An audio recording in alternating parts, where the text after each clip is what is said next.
नमस्कार दोस्तों, मैं प्राकृतिक चिकित्सक भारत कोचर एक बार आपका फिर से स्वागत करता हूं अपने YouTube channel JKA health world में। फ्रेंड्स, आज जो हम आपसे टॉपिक पे बात करेंगे वो एक ऐसा टॉपिक है और एक ऐसा रोग है जो हमारे समाज में बहुत तेज़ी से फैल रहा है। आज हम आपसे बात करेंगे किडनी की समस्या के बारे में। किडनी, गुर्दा, इसकी समस्या, आखिर में किडनी का रोग इतनी तेज़ी से क्यों फैल रहा है, डायलिसिस इतनी तेज़ी से क्यों फैल रहा है, सब लोगों को डायलिसिस क्यों करवाना पड़ रहा है, ज़्यादा से ज़्यादा लोगों को। जानते हैं आज एक आंकड़े के बारे में। हमारे भारतवर्ष में, हिंदुस्तान में हर साल 2 से 2.5 लाख लोग, जी हाँ, आप ये सुन के हैरान हो जाएंगे, 2 से 2.5 लाख लोग अपनी किडनी के एंड स्टेज पे आ जाते हैं, यानी किडनी फेलियर पे आ जाते हैं हर साल। और 3 करोड़ से 3.5 करोड़ नए केस हमारे भारतवर्ष में निकलते हैं डायलिसिस के, जिनको हफ्ते में 1 बार या हफ्ते में 2 बार या हफ्ते में 3 बार तक डायलिसिस कराना पड़ता है। तो फ्रेंड्स, हो जाएं सावधान। अगर आप भी किडनी के रोग से ग्रसित हैं, क्या इसके कारण होते हैं, क्या क्या वो लक्षण हैं कि आपको किडनी की समस्या हो रही है लेकिन आपको पता नहीं चल रहा, आइए उसके बारे में हम लोग जानते हैं। तो शुरुआत करते हैं फ्रेंड्स अपने वीडियो का। देखिए, सबसे पहले किडनी को बचाने के लिए, किडनी को स्वस्थ रखने के लिए बेहद ज़रूरी है लक्षणों को जानना। सिम्टम्स क्या क्या होते हैं, जो कि हमें ऐसे कुछ सिम्टम्स हो रहे, बॉडी दे रही होती है कि हमारी किडनी खराबी की तरफ बढ़ रही है, लेकिन हम उनको नज़रअंदाज कर देते हैं या अपनी कम जानकारी के कारण उनको हम पहचान ही नहीं पाते।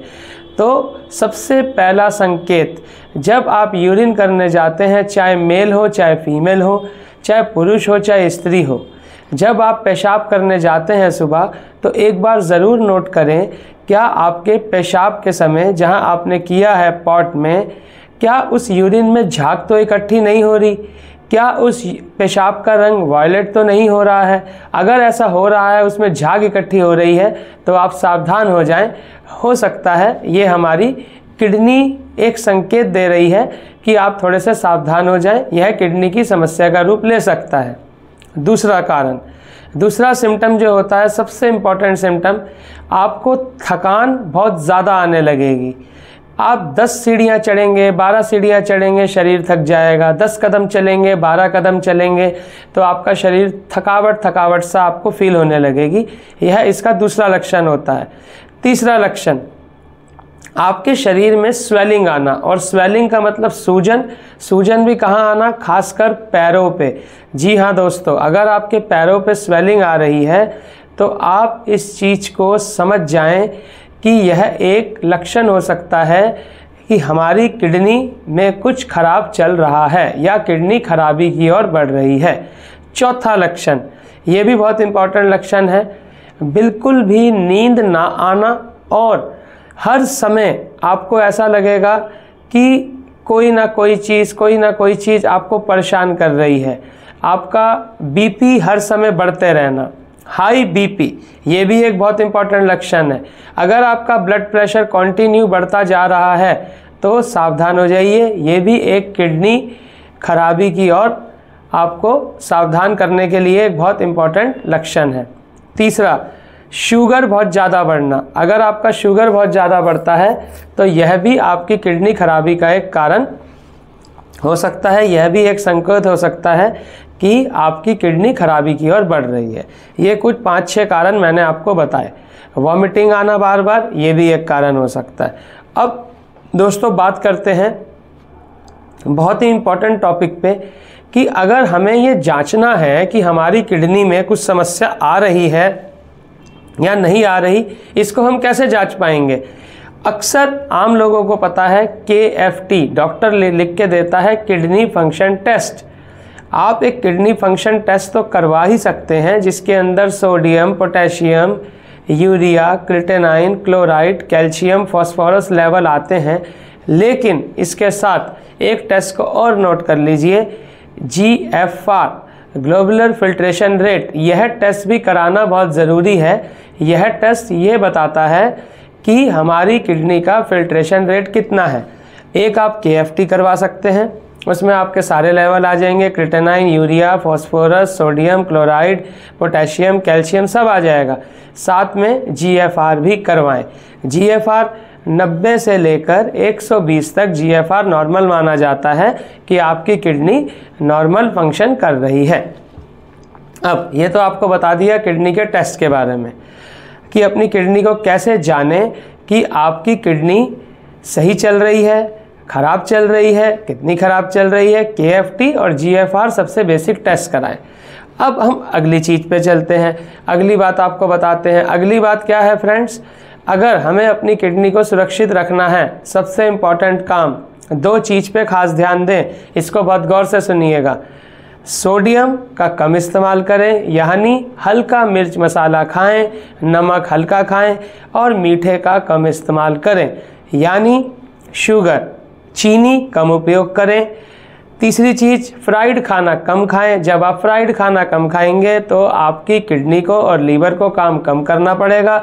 जब उनको काम कम करना पड़ेगा तो वो ऑटोमेटिकली यूरिन कम बनाएंगे, यूरिया कम बनाएंगे। जब वो यूरिया कम बनाएंगे तो आपकी किडनी और लीवर पे लोड कम पड़ेगा, उससे आपकी किडनी सुरक्षित रहेगी।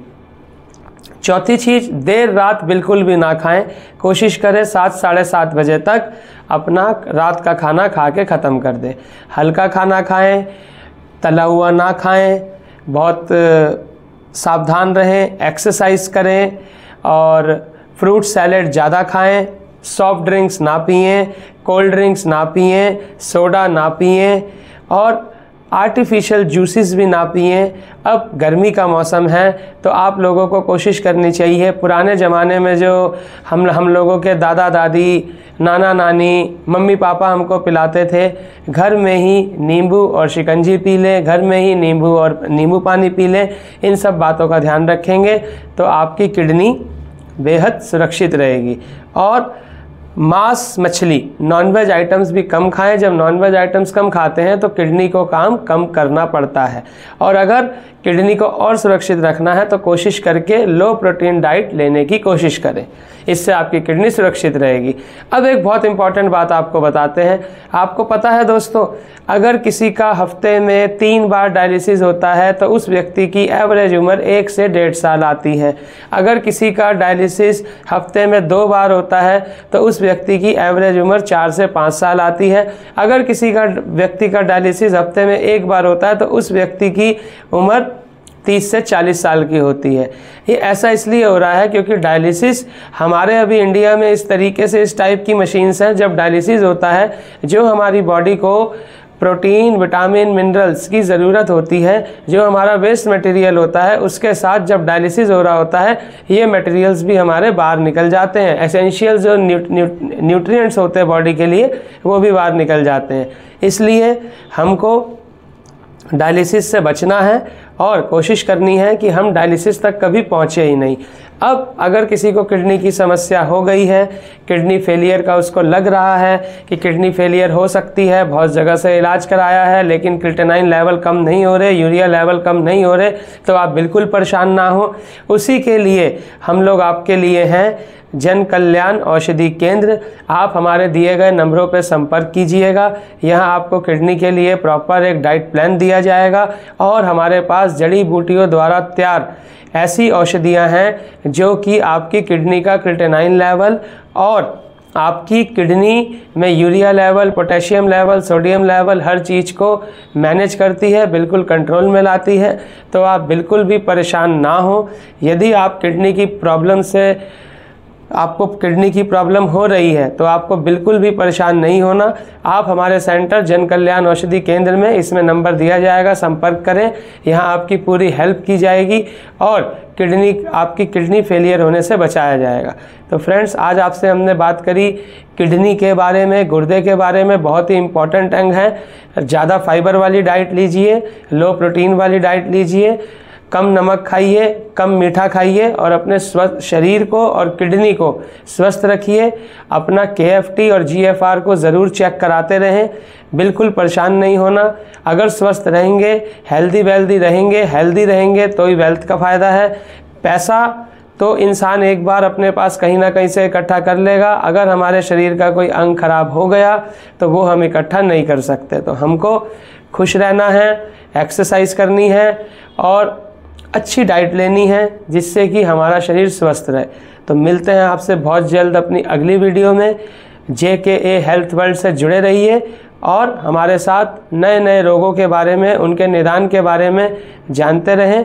BP, शुगर, कोलेस्ट्रॉल, किडनी रोग, कैंसर, पैरालिसिस, हार्ट प्रॉब्लम, कोई भी समस्या होगी यहाँ पे आपको पूरा हेल्प किया जाएगा। नमस्कार फ्रेंड्स, मिलते हैं बहुत जल्द अगली वीडियो में।